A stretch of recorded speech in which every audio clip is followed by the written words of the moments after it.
Honored to have been around when he played. Honored to have known him as a sports reporter, as an athlete first, and a great news anchor here in Philadelphia. The great Vai Sikahema, who did tune Jose Canseco, ladies and gentlemen. Vi, how are you, brother? Tony, so good to hear your voice, man. And you are the most accepting show that's on radio today. And in fact, if the White House just turned everything over to you, I think you're the one guy in this country who can solve our country's problems right now. No, I don't want no. Listen, all this other issues. You can do it. You're the guy that can do it, Tony. I don't want to take the pay cut, first of all, and I don't want to deal with all the other crap. Listen, I was a political science major, so I know how the country works, but I don't know the answers. Nobody knows the answers, Vi. We all know that. Look what's happening here in our city, man. I mean, they took the Frank Rizzo statue down today, which is fine if they want to do that, but then we got to start taking all statues down. We got to go. I'm going to drive around on the Parkway this weekend where they have a lot of great statues. One of the greatest cities that has statues and murals is Philadelphia, as you know, Vi. I'm going to go around and make sure that all of the statues that still remain. How about the Rocky statue? Should we take that down? Because I want to make sure that all these statues we have erected didn't do anything offensive in the past 300 years. I'm telling you, and we have to be revisionist historians now, and and we just you start taking everything down, and then they want us to change our history and change. It's hard for me as an immigrant to this country. I'm an immigrant to this great country, and it's hard for me to reconcile, honestly, our trying to impose our 21st century mores on the founders of this country and people who lived in previous generations.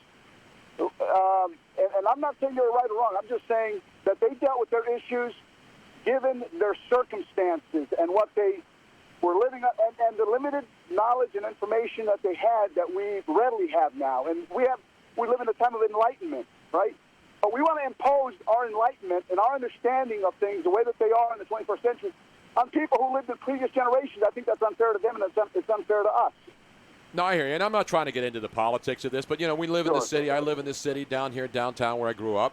I walk around my communities. We're helping people whose stores have been destroyed here, African Americans trying to make a living in a tough time. He's not going to have insurance. The local neighborhood people are banding together, raising money so he can replace his glass window and some of the product. That's what good neighbors do. They don't go out and burn their neighborhoods. They care about the people who live in their neighborhoods. We can't fix Washington. We can't even fix Harrisburg. All we can do is protect our own neighborhoods and make sure that the people who are being affected, whose lives have been destroyed, first by the virus and now by the looting, they have to be made whole. That's what I've always been about, man. And you know what? Your show does a great job of that, Tony. Your show gives us a moments of respite, gives us a chance to sort of take pause, take a breath. And I always love the levity that you always, you have. One of the great things about you and your shows, and this is going back when you were at other stations, when I first got to the city, almost 30 years ago. You always had the ability to offer just the right amount of levity at certain times. And I'm talking about 9/11. I'm talking about, everything. Everything in its entirety. You've always had the ability to just bring us back and reset our focus and recalibrate our understanding. And that's why I love your show, and that's why I love you, man. I love you and Miss Robin and Harry's okay, though. Harry's still a little questionable, though, Vi. I'm trying to make him understand that it's not just about golf. Well, Harry has been your Robin. No offense to Miss Robin, but to your Batman. And I'm glad you've taken him under your wing, and that he's learned from the master and continues to. His education is not yet complete, so I'm glad and I'm happy that Harry continues to be tutored by the master. Well, thank you, Vi. This check's in the mail. Appreciate I'll that, make a Vi. donation to your church there, which I got a chance to right. The tabernacle that they built here. We got one of those rare privileges to see it before it opened. Yeah, before it was consecrated, they allowed media people and some invited guests to go visit it. Amazing. Spectacular. Hey, Vi. We invited everybody except Harry Mays. We didn't want the thing to crumble down and get struck by lightning if Harry Mays were to enter, some place. Oh, you are so right about that, Vi.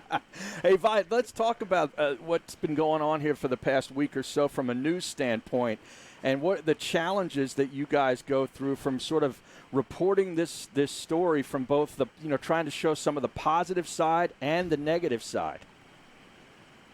Well, that's always a tricky balance, Harry. You guys know, you've been in this town for a long time. You understand what we're up against. And on top of that, this COVID-19 hasn't helped us either, covering our stories the way we normally and are traditionally used to. Fanning out, and we have reporters out, but our anchors and a lot of our reporters are working from home. And so we've had to deal with that, and that. So there's scheduling issues with all that. But in terms of just covering something so epic as these marches, you always try to strike a balance, because one of the things you don't want to do is breathe oxygen to a fire, right? You don't want to throw gas on a fire. So we're reluctant, and we haven't. Some of these groups will send us, as you guys know, they probably send them to you. Hey, would you please announce that we're, lining up and we're going to march down JFK Boulevard? I'm just throwing out. I don't know that specifically, but these kinds of things, they often let us know, because some of these groups, they've got PR machines, and they let us know, hey, we want you to come. Well, we've taken a position that if it happens, it happens, but we're not going to announce to our audience that, hey, you're getting ready to line up, whether it's Black Lives Matter, whether whomever. It doesn't matter. We're not going to announce to people where you guys are going to march, because if they want to go, they'll go. If they have other avenues like social media, which they often do, they'll use that. But we're not going to, breathe life into something. If it just happens organically, that's what we're going to cover. And even that, our reporters around the streets, and I'm telling you, I've seen some of their coverage. And they're often caught as often in these kinds of stories, and weather stories, hurricanes, these things happen. These guys often get caught right in the middle of it, and you don't know. And when people are crazy and they're nuts, and there's a mob mentality. If you got a camera light that's on, you don't know what's going to happen. You guys know this. You've been at, even at World Series in 2008 and 2018 with the Eagles, when there's a mob. And there's a camera, people do things that they normally wouldn't do in everyday society, right? So we've had to be careful. We've had to, on top of that, what happened to social distancing? It seems like I haven't heard anything about social distancing in like a week since all this happened, because as far as I can see, nobody's really doing that. But at the same time, I find it amusing to see people who are looting and destroying, and they've got masks on. They want to be sure that they're, they got gloves on and they've got masks, so that they don't catch, the virus. Or maybe they're just trying to, protect. I think they're just trying not to be identified.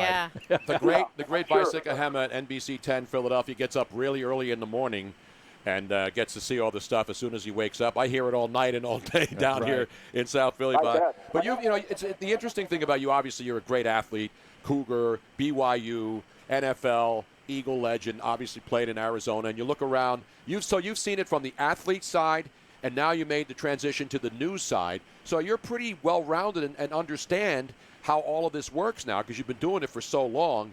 And so when you look at it from the athlete's perspective now, and certainly everybody wants social justice, and we don't want bad police, but how do you summarize what you're seeing now as a newsman, former athlete, and a sports reporter as well?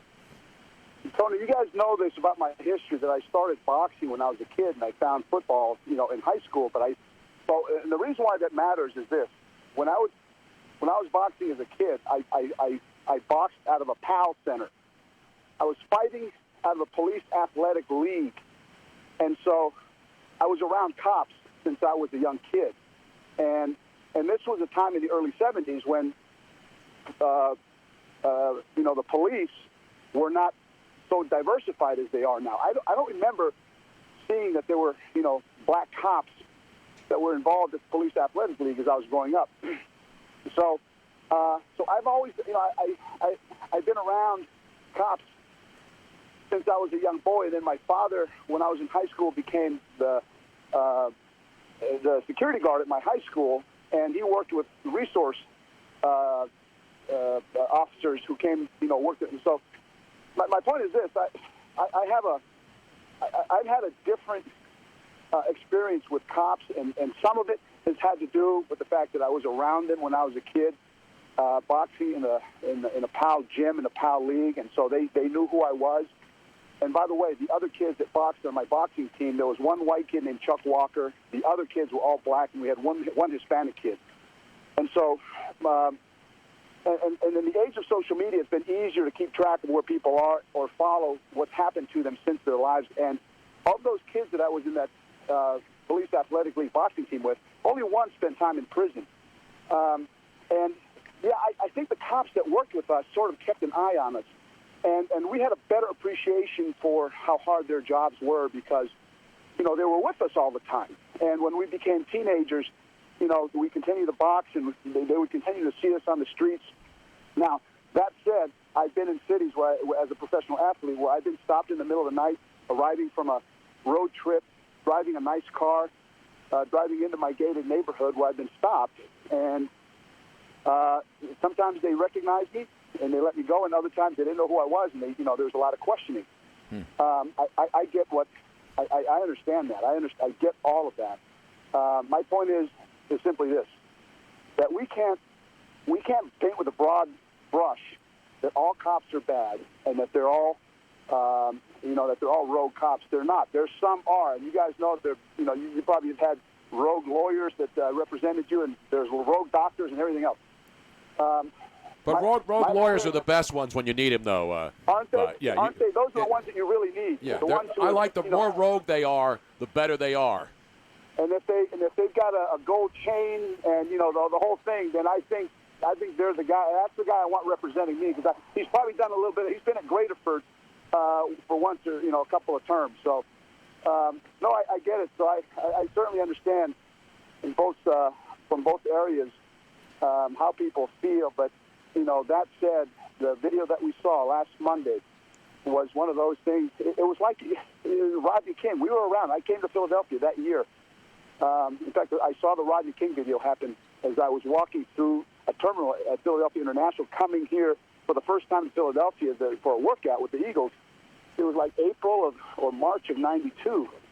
First time I saw the Rodney King video. And, it's been almost 30 years ago, and we're still somewhat where we were then. I don't, have we gotten better? I don't know. Have we gotten worse? I don't know that either. That's not for me to decide. We cover the news and we show people what's happening and try to help people understand, appreciate what's going on, and let them make decisions for themselves. Vai Sikahema, the first Tongan player in the NFL, and obviously as years go by, the Pacific Islander influence in the National Football League has been significant humongous, now. man, humongous. Yeah.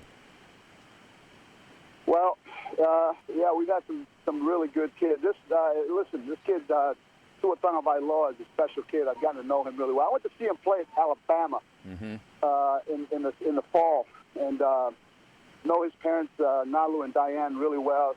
I've helped sort of mentor him through this process. Another guy that you guys know, Jesse Sapolu, the 49er great, Sure. won 4 Super Bowls protecting Joe Montana. He and I have kind of mentored this kid, but he's a special kid.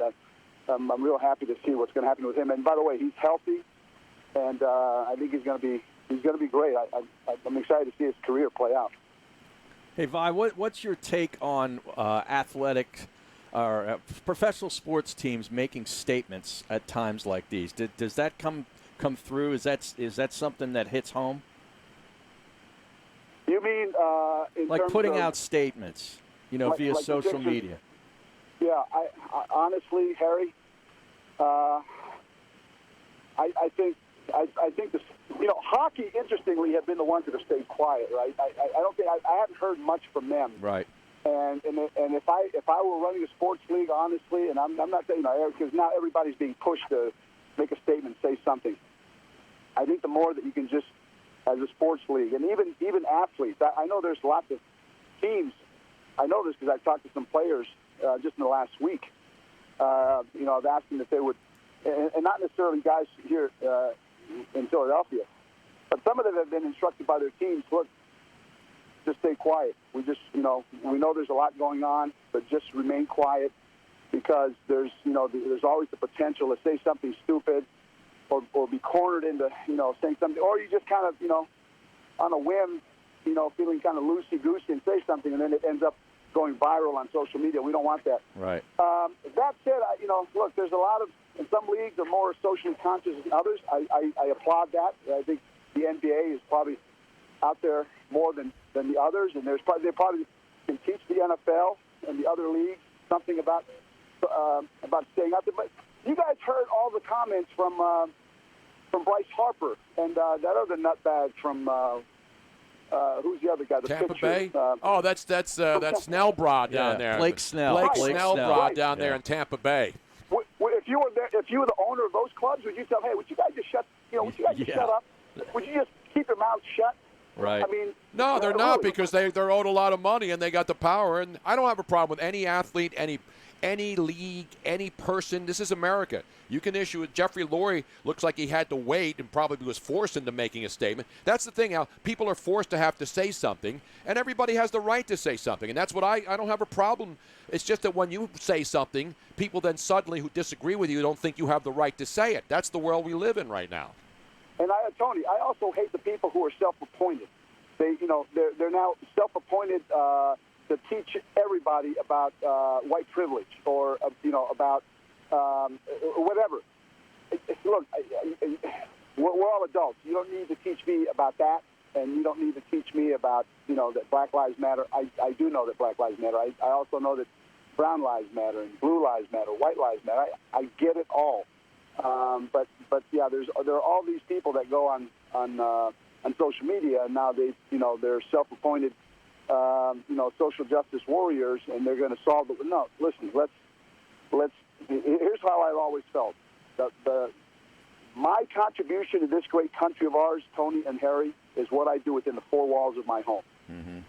That is my contribution, and that's what I owe this country, is how I teach my children and what they're doing now as adults and raising their own families, what I have done in teaching my children about their civic duty to vote, to behave themselves, comport themselves in however, wherever they are and in whatever manner that it requires, because this country requires us to be good citizens.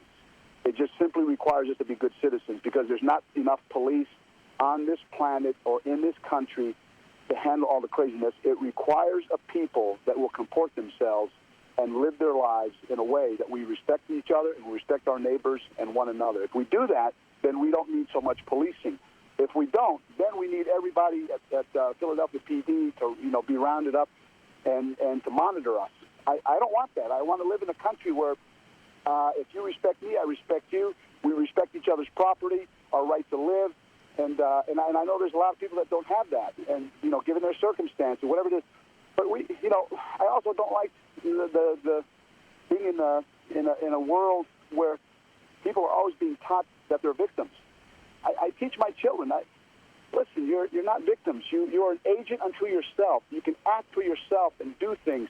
That said, if you get pulled over by a cop, do exactly what he tells you. Keep your hands at 10 and 2 o'clock. Tell him, all right, I'm going to reach slowly for my driver's license. And every now and then you might run into a road cop, but you got a better chance of just following rules. And I know that didn't happen with that young man in Minneapolis. And I don't know what happened and how it led to that.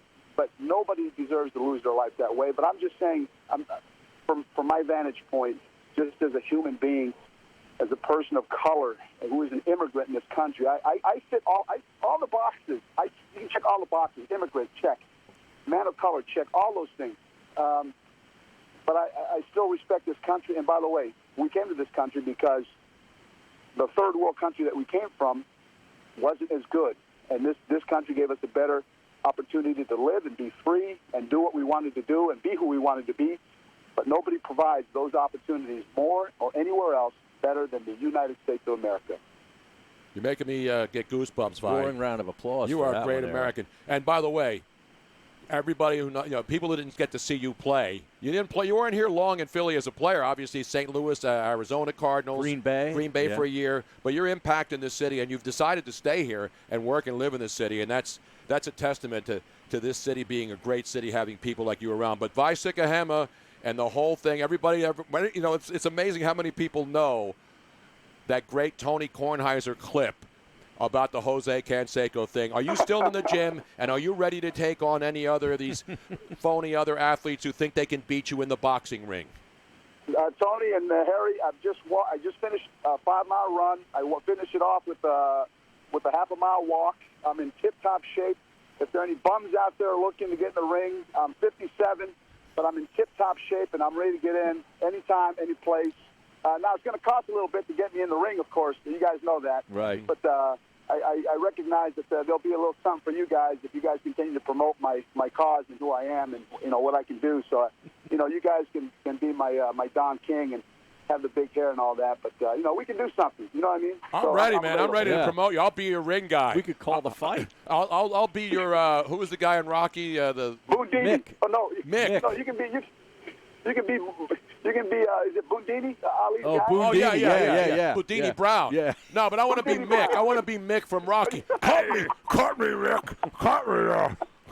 And I want to see. I want a rematch with Jose Canseco. Who do you want right now in the ring of all these celebrities that you see that talk tough, but you can tune them like a cheap suit?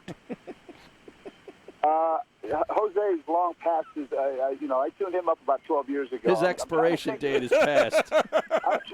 Right. I'm trying to think. I can't think off the top of my head who's out there. There's a lot of tough guys out there, and I'm always looking to. Like we do as men, we eyeball each other, right? Right. It's just it's a rite of passage that we all have. We walk into a room, we look at a guy, and we go, all right, maybe I get one shot, or maybe this guy's going to take me. Maybe I move this way, find the exit. But we all eyeball each other.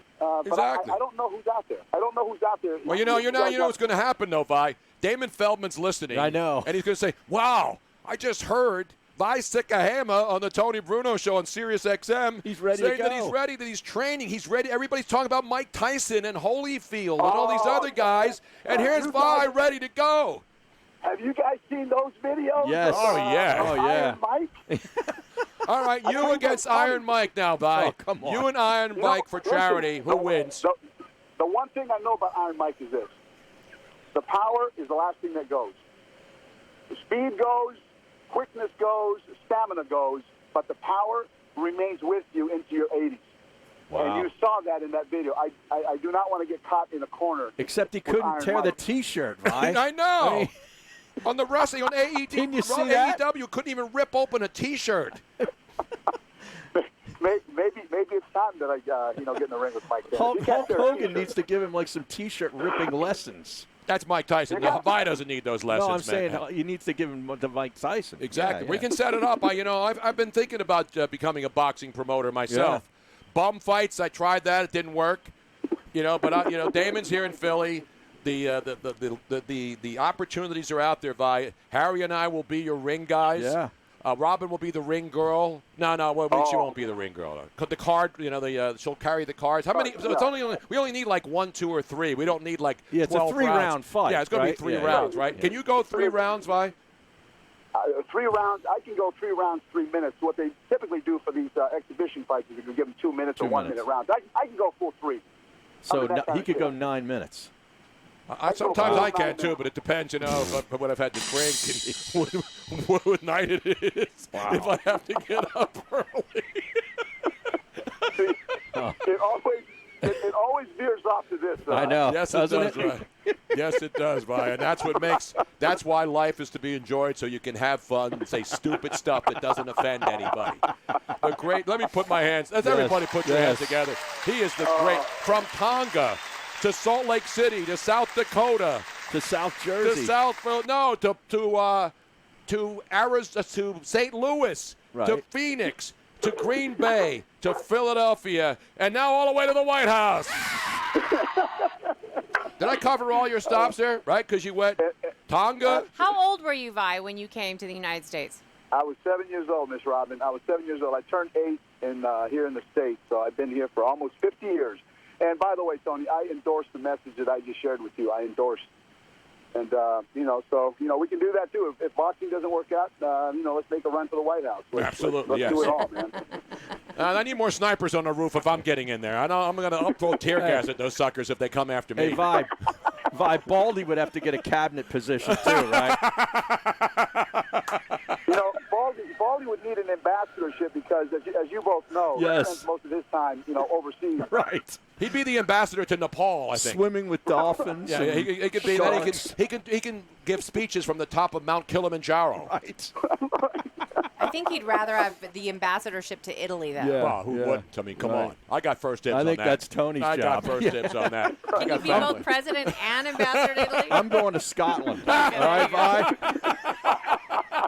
Vi, thanks again, brother. All right, really, buddy. really appreciate Thanks. you coming on. Thank you so much. Love man. you guys. Love you, too. There he is, the greatest of all time, the undisputed Yes. celebrity boxing